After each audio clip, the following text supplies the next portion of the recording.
honestly, it's just. It's not like we've seen what Haason Reddick can do for the Jets, and he's been and Jet fans are are holding out hope for one of their favorite players in the history of the Jets.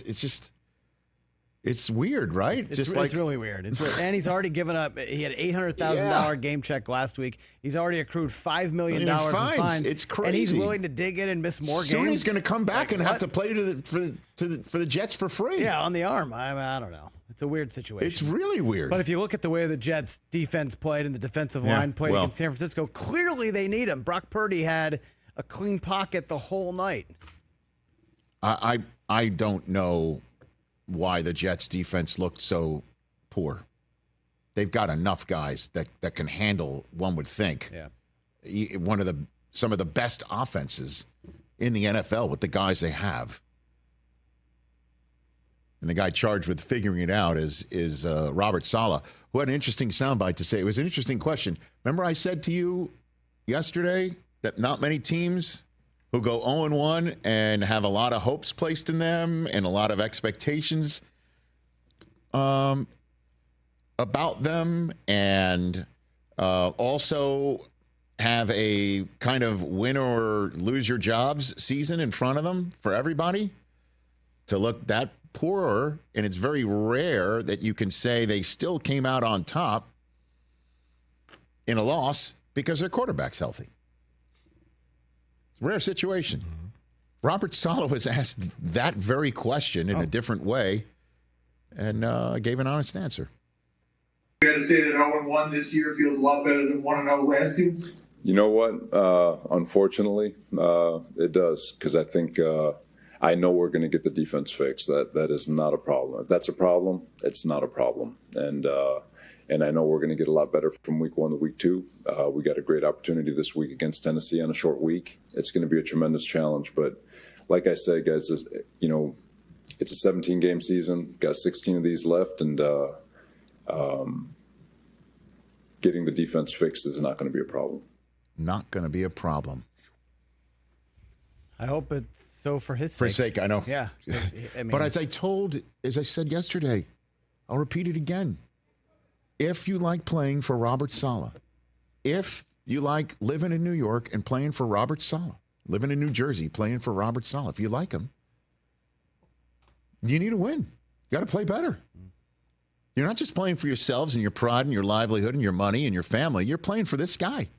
Because if the Jets do not perform well, certainly if the reason why they do not come up with wins is because of the defense, Woody Johnson is just going to say, on to the next. The general manager doesn't have a contract. Yep. You know? So if you like them, play better. And the schedule makers didn't do the Jets any favors, guys. Because I starting off in San Francisco on Monday Night Football, with the Niners coming off of that stinging Super Bowl loss, that's tough. What sort of mood they would be in and how good they are.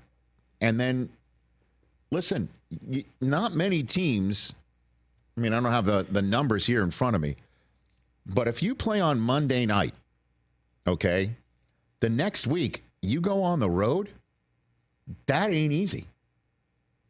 For instance, Atlanta, this Monday night, they're home for Kansas City the next week. Obviously, that's a tough opponent, but at least they're home. Right. So the Jets do it again later this year. Play on Monday Night Football, and then they're on the road the next week. They play Buffalo on week 6, and they're at Pittsburgh week 7. Kansas City. They, let's see, New Orleans is and Kansas City on week 5 on Monday night. They're home against Tampa the next week. Seattle is at Detroit on week 4 Monday night. They're home against the Giants the next week. Let me just give another one here. Miami is at the Rams in week 10 on Monday night. They're home against Vegas in week 11.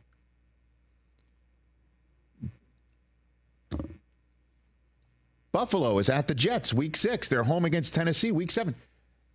The Jets, when you play a Monday night game and then you go on the road the next week, you lose a day. And anybody out there saying, oh, it's Tennessee. Okay. This ain't easy. You're staring 0-2 in the face. And then you got a short week game Thursday night at home against the marauding New England Patriots. If you would have told me before the season that the Pats might be 2-0 and the Jets might be 0-2 when they play Thursday, get out of here. It's entirely possible, sir. So again, hey, Jets, you like your coach? Play harder. Play better. It's just week 1, though. Catch the Rich Eisen Show every single day on the Roku channel, 12 to 3 Eastern, for free.